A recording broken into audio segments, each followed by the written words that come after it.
Have you ever wondered why you feel sleepy after your Thanksgiving meal? Well, it's not the turkey.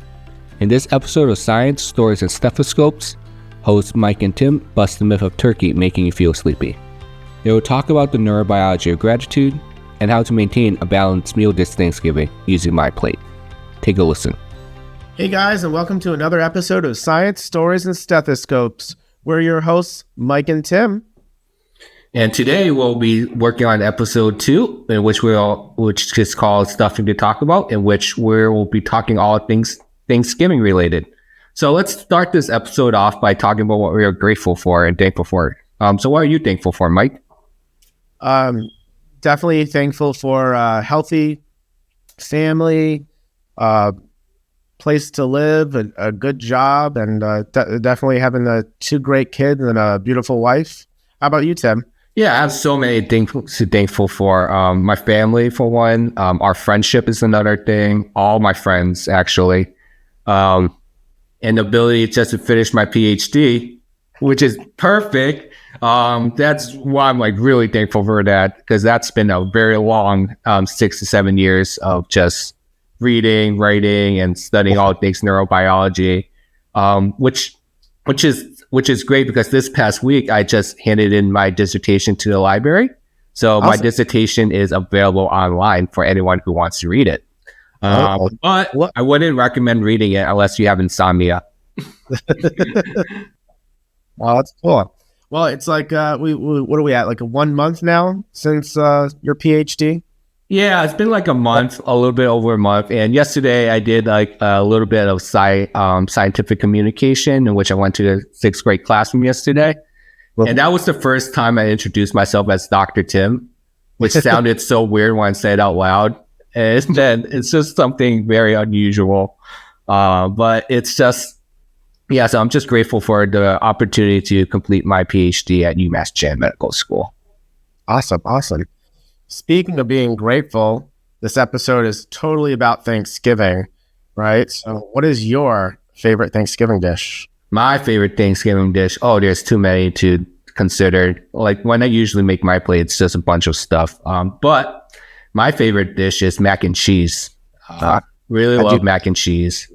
And this year I am experimenting a little bit with a mac and cheese recipe, which I'm going to make miso mac and cheese. Ooh. Yeah. Yeah, it's really, so I've been working on that, tweaking the recipe for that for the past few weeks. I do a nice Gouda mac and cheese. Gouda mac and cheese. So, yeah. So I talk about my favorite dish. What about yours? God, there's so many, like you said.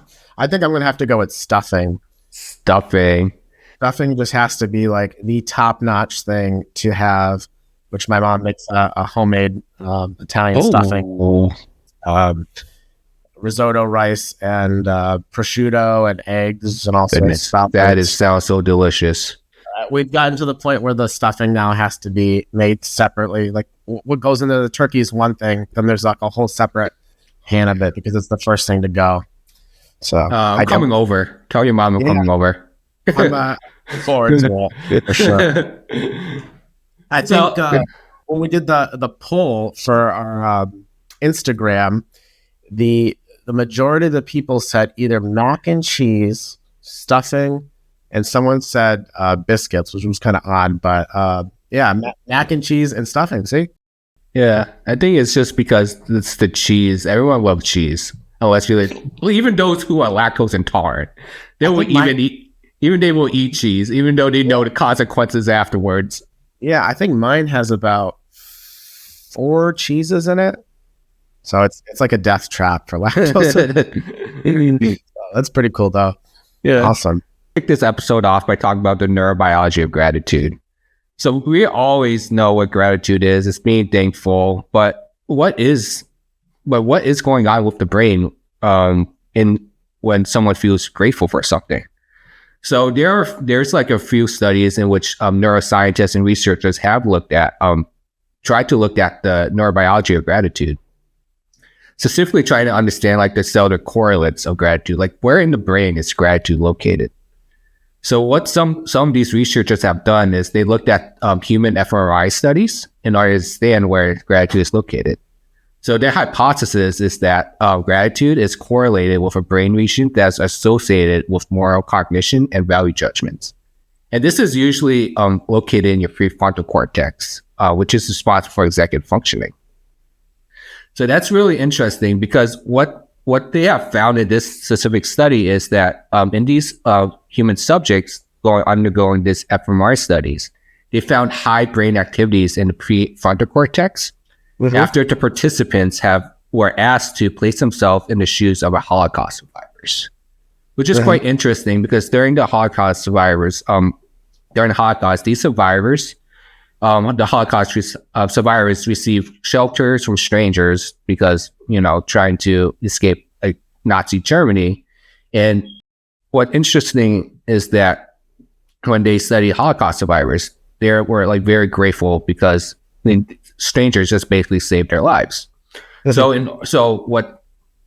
this study, the people undergoing this study is they have to picture themselves as to placing themselves in the shoes of Holocaust survivors, and that's how they were able to find these the cellular correlates to gratitude, which is quite interesting. Because we never really think about, what's going on with the brain when we feel grateful. And also, other researchers have also found that mu opioid receptors are also involved in gratitude as well. So as you know, mu opioid receptors, they're mediate pain, as you know, with painkillers like opioids, they bind to these receptors. But also, they are also involved in gratitude as well, because these mu opioid receptors, they are involved in maintaining stable social relationships, which is important for humans. Interesting how it correlates. Yeah. And a mu receptor is interesting. Yeah, so I found that interesting too, because I didn't really know about that until I start digging deep for this specific episode. So that's something really interesting. Because when I did my PhD work, I collaborated with a lab that looked at mu opioid receptors, but we always look at it in the context of tolerance, like opioid tolerance with fentanyl, and what happens to the brain cells when they achieve tolerance. But I never really considered it being implicated in gratitude, which is quite surprising. But we'll have to do an episode on mu receptors and pain medication, stuff like that. Yeah, I should. I have a few friends that study pain, which we could probably get someone to talk about that. Awesome. Yeah, and so yes, and also another benefit of feeling grateful is that people who feel grateful, they also feel they have a better quality of sleep as well. So in this other study, they looked at human subjects, equal split between males and females, and their age ranged from 18 to 68 years of age. And in their method, they used two things to really examine gratitude, which is using the GQ6 survey, which is a survey, again, to quantify gratitude. And they also used the Pittsburgh Sleep Quality Index.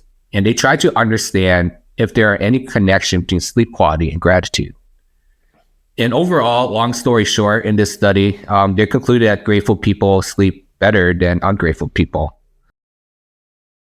Which makes sense because if you feel grateful, I think you will have you'll be able to sleep better at night. Calm. Nice, good sleep after eating a turkey meal. Yeah. And also relates to stress as well, right? Yeah. The heart aspect of it, heart health. Yeah. You carry on a lot of stress. You're just gonna raise your blood pressure, raise your heart rate. You're gonna be antsy. You're not gonna be able to sleep. So it'd be interesting. Also, sleep, having a good night's rest contributes to overall great quality of health. Mm-hmm. That is true. So everyone be grateful. Yeah. Do any of us really get a good night's sleep? Are we all grateful? Well, you have toddlers running around, so I don't think you're gonna have a great night's sleep for a while. Yeah, they actually sleep pretty good. So that's they the good sleep part. pretty well, but how about you? How about you and your wife? That's the big question. Yeah. But speaking of gratitude and like the neurobiology of it, I think what we were talking about in this episode is the whole big thing on Turkey Day. And, we eat, we gather with everybody. We have our family and friends and loved ones with us. And, we gather around this table. We get all the food. There must be 20 different dishes, if not more. And the question is whether you overindulge on that day with all the food, or whether or not tryptophan has anything to do with it, because there's a myth. Turkeys cause tryptophan, and that's why you're always so tired after Turkey Day, after Thanksgiving Day meal. So let's dive into that and see what we can. The tryptophan myth of Turkey Day. So I literally don't know how this myth came to be, but surprisingly, turkey does not have the highest level of tryptophan. Does it? It has some. It has some. Do you know which food has the highest level of tryptophan? I thought chicken, actually, to be honest. But in this study, poultry itself, like turkey, chicken, they have like the same amount of tryptophan levels, like when you normalize it to like 100 grams of turkey or chicken. But surprisingly, it's not meat. It's not these poultry that has the highest level of tryptophan. The highest level of tryptophan, according to this one study, is in cheddar cheese. Yeah, so cheddar cheese has about 574 milligrams of tryptophan per 100 grams, while turkey breast has approximately 284 milligrams of tryptophan per 100 grams. So that's really on your mac and cheese. Yeah, I think that's what's probably getting me sleepy, not the turkey, but just loading up on the mac and cheese that's made with cheddar cheese. So going back to this tryptophan myth, so let's talk more about tryptophan itself and what that is for those who are unfamiliar with it. So tryptophan is an essential amino acid, meaning that your body does not create these amino acids, and you have to get it from an outside source, such as food. And tryptophan is vital for the production of serotonin, which is a neurotransmitter that's responsible for mood regulation. It can create feelings of happiness and relaxation. Also, serotonin is also used to make melatonin, which is a sleep regulating hormone. However, tryptophan alone cannot affect serotonin level, and it requires it requires food with high levels of carbs to affect the serotonin levels. And in addition to this, looking at the brain, there's also this blood-brain barrier involved. Tryptophan itself cannot cross the blood-brain barrier on its own. It needs help from like a carrier protein. So what that looks like, it's basically going to Costco and scanning your membership card at the entrance. As you can imagine, it's a very slow process with one person scanning that card one at a time. Similarly, there are limited carrier proteins in the brain, so tryptophan needs to wait in line to get past. Interesting. Yeah. I never really thought it like that, actually. Yeah. I just always kind of assumed myself that it was just all the tryptophan, and until actually reading this and going to school to be a nurse and an NP, I didn't really think that it was all anything else but the turkey's fault. I think there's several contributing factors as to why we implicate turkey as being the source of this great tryptophan myth, because Thanksgiving, turkey, it's very synonymous. Turkey is the centerpiece of Thanksgiving. So it's like, oh, this is the centerpiece, so it must be the turkey. Yeah. And you're not looking at the sides, right? No, you're not actually thinking about, like, how about that cocktail in front of you? And how about that heaping thing of mashed potatoes that you just put on your plate, and the bread that you just consumed? Yeah. And the mac and cheese that you just consumed. The mac and cheese, if you make it with cheddar cheese, is loaded with tryptophan. Yeah. So you never really think about, we have to blame something, right? So we blame the turkey. having it. But not the fact that you're just loading up on carbs, which is actually causing you to become sleepy. Yeah. Because all the regulating of your glucose levels. Regulation of your glucose level, and also the nervous system, the parasympathetic nervous system, which is responsible for rest and digest. So what happens is when your parasympathetic nervous system kicks in, your brain sends a signal. It's like, all right, we have a lot of food. We need to conserve our energy to break down all this food.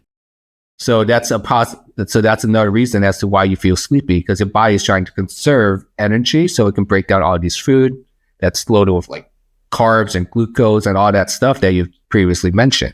But going to the alcohol portion that you previously mentioned. So generally, alcohol is a depressant. But what's really interesting about alcohol is that it does not have one specific target in the brain. It affects many, many targets, like many different receptors, which is why alcohol use disorder or addiction is so complicated to understand, because you're not studying one specific target.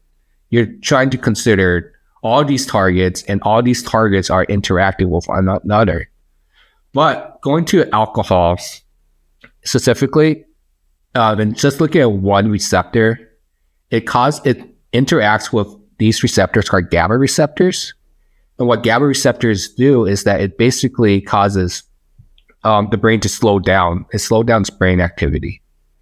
So that's another reason. So if you're contributing all these carbs, all these glucose, and then you drink alcohol, that's a possible reason as to why you might feel tired. Yeah. And you know what? The average American will probably consume, I believe the study said, 2.7 drinks of alcohol per person. Per year? No, on Thanksgiving. On Thanksgiving. 2.7 drinks on Thanksgiving Day. So you're adding, let's just say 2 to 3 beers or 2 to 3 cocktails on top of that carb load you just had contributed. Yeah, and then thinking about drinking on an empty stomach versus a full stomach, that's make a difference too. Like if you drink on an empty stomach, you feel the effect of alcohol much quicker. So I remember drinking on an empty stomach once. So this happened after someone thesis defense. So this was like middle of the afternoon like outside the lab, but we're like in the school, like in the department, we were celebrating someone's thesis defense. And I remember drinking two small glasses of champagne. And I was feeling it right away because I was drinking on an empty stomach. Luckily, I didn't have to do any experiments afterwards, but that shows you that drinking on an empty stomach really gets the effect of alcohol quicker. You can feel the effect of alcohol much quicker on an empty stomach versus that of a full stomach. Yeah. Because the food slows down the absorption of alcohol. For sure. No one ever thinks about that. Yeah. So there's that. But like thinking about Thanksgiving and all these portion control and all these food interacting with our glucose, sugar, carbs, alcohol, it's kind of easy to get out of hand and out of control with all these servings. So as a nurse, is there like any recommendation as to what's a healthy plate? Yeah. So, you know, there is something called the healthy plate, right? I mean, we're kids of the 90s, so we grew up with the food pyramid. Oh, yeah. Which has changed so many times since then. Yeah. A couple years ago, I think almost 10 years ago, they changed it to call it healthy plate. So it's basically an image of a plate now, and it splits it basically. So it splits it in half and then you get 40% of vegetables on that one side and 10% of fruit. So that completes your half of your plate right there.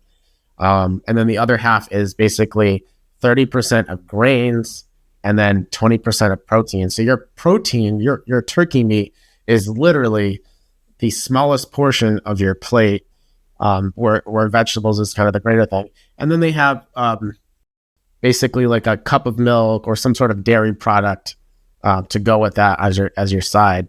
But in all that, you have the 40 and the 10 and the 30 and the 20. How are our portions kind of changed like that? Is when we put pasta on our plate, it goes in the grains. Is it going to be 30% of your plate, or is it going to be more like 40 or 50, Tim, for you? I don't know. Are you going to have any vegetables on that plate? It's all. After talking to you today, I need to put vegetables on my plate for next week.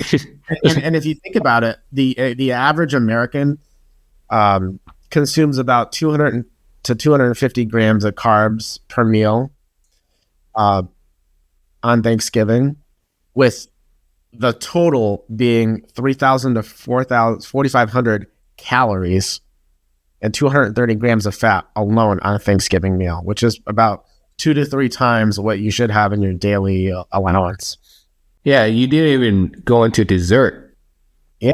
And then as I'm going down, right? So that can of Coke is about 39 grams of sugar for just one can of Coke. Which is like about 70% of your daily allowance. Yeah. Is a lot. The meal alone, including your dessert, has about 80 grams of sugar. So if you think about that, that's the can of Coke alone has half of the amount of sugar than the entire Thanksgiving meal alone. So you're not just having one can of Coke, you're probably having 2, probably 3. Yeah, and then if you pour it from a bottle, you're not even measuring how much you're drinking. Right. And then you have cocktails, and then you have your dessert. You are literally consuming almost 4,500 calories alone on that one sit-down meal. I mean, the preparation for these meals is, takes a day, 2 days to do. And the amount of calories you consume in 10 minutes that you just finished that first plate. Yeah, and you're also going for seconds too. Right. The next thing I was going to say is overindulgence, right? So you're like, oh, you know what? I want to grab more of that Timmy's miso mac and cheese, and you go in for some more, and now you're just adding more and more and more caloric intake and carb intake, where you are going to get tired, and it's not the turkey. It's not the turkey. It's all that stuff you're eating, and then triggering your the turkey is probably like a good slice, maybe 2 slices. Yeah. I personally like to grab one of the wings too, so it's a very small amount of meat. When you think about it, all the vegetables, and which vegetables are starchy. Right? And you go for mashed potatoes, more salt. Yeah. And then potatoes itself is very versatile. So you're not making just mashed potatoes from the potatoes. You could have potatoes in so many different ways as well. But what other way you're making it, it's still starch, and it's still adding up the carbs. And I guarantee you that the vegetable portion of most Americans' dish this Thanksgiving is probably just going to be a small little serving, and it's not even going to be enough to actually quantify a good portion of that in my plate. Make that meal. So it's definitely something that, it's a holiday. You want to overindulge, you want to have fun, you want to eat, but then you feel crappy after. And then Thanksgiving is very close to Christmas, so you got to repeat it in a few weeks later. Yeah, and I think it's 3.5 weeks after, pretty much, we go to Christmas, and you're going to do the same thing. And these holidays, starting from October, from Halloween till probably around New Year's, or maybe even stretching it to Valentine's Day, are the biggest candy consuming holidays in the United States. So you're not only consuming that turkey, the mashed potatoes, the mac and cheese, the pecan pie, the pumpkin pie. You're going for the chocolate. You're going for all the other desserts, chocolate covered strawberries and pumpkin this and apple that, chocolate covered this and chocolate covered that. And so you're consuming so many calories and sugar. Your sugar intake is astronomical. And that's why you see in January and February, people are like, my New Year's resolution is I need to lose weight. I'm going to join a gym. And it lasts like about a month. Yeah. It lasts about a month, and then people give up by maybe Valentine's Day, if not by March. Yeah, because the chocolate for Valentine's Day as well. And then by March, it's like you're going into Lent, and it's going to be Easter soon. Mm-hmm. So there's always there's always going to be a holiday. So we're not here to be negative, Nancy. We just want to raise awareness about what you're eating on Thanksgiving and these holidays. Just be more conscious of what you put on that plate. Yeah, be more mindful of what you're putting on that plate, and picture that my plate on your plate on Thanksgiving, and see if you can actually you can actually do it. See if you can actually get a good portion of each product, and see if you can get that healthy plate, and try not to go for seconds, and maybe just get a small piece of dessert to do that. Limit your soda intake and limit your alcohol intake. And Thanksgiving night, I guarantee you're going to be the one standing and talking to everybody on the table while your two uncles are going to be snapping on the couch. Yeah, because you have to get ready for Black Friday next day, right? Yeah, because or you could just gamify it too, as well. Like try to reach the score. Try to not like go over here. Try to like hit these values. Don't go over it. Type situation. Thinking about the next day too, it's like you just had all that carb load the day before, all those sweets, then you're going to go to bed, not even get a good night's sleep because you're going to be up at like 3 or 4 o'clock in the morning and hit the stores, and getting up that early, you're going to eat some sort of crap, and coffee loaded with sugar, so it just continues on for that entire weekend. And don't forget about the leftovers. Yeah, there's always Thanksgiving leftovers. Well, we actually do a second Thanksgiving usually on Black Friday. Everybody comes over after work, and we consume all the leftovers because there's usually so much. So definitely, at least until Saturday or Sunday, you're eating turkey and leftovers. Oh man, it's just so much. Long. But definitely, myth has been busted. Myths have been busted because, again, turkey is not the food that has the most tryptophan. It's cheddar cheese, surprisingly. Skip out on the cheddar cheese this year. I mean, is there cheddar cheese in it? Is your miso mac and cheese? I put like 3 types of cheddar cheese. It's like a sharp cheddar, a mild cheddar. It's just, I put like so many different types of cheddar cheese in it. Anybody that's listening that's going to be eating Timmy's mac and cheese, be mindful that you might be falling asleep on this couch after. But you're probably have to fight with my cousins for the couch. Big family. But I think that's it. That's all we have for this this podcast episode number 2. Our first official podcast where we talk about science and actual medicine and not ourselves. I think our next podcast coming up will be early December. We're going to hit the news and go over something that's been on the news quite often. And I don't want to spoil it yet, but stay tuned, listen in.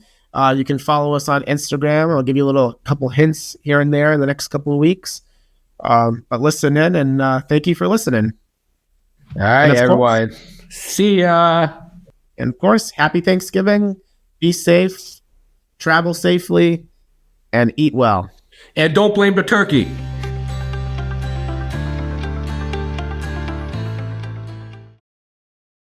Science, Stories, and Stethoscopes is for entertainment and educational purposes only. For medical advice, please consult your medical provider.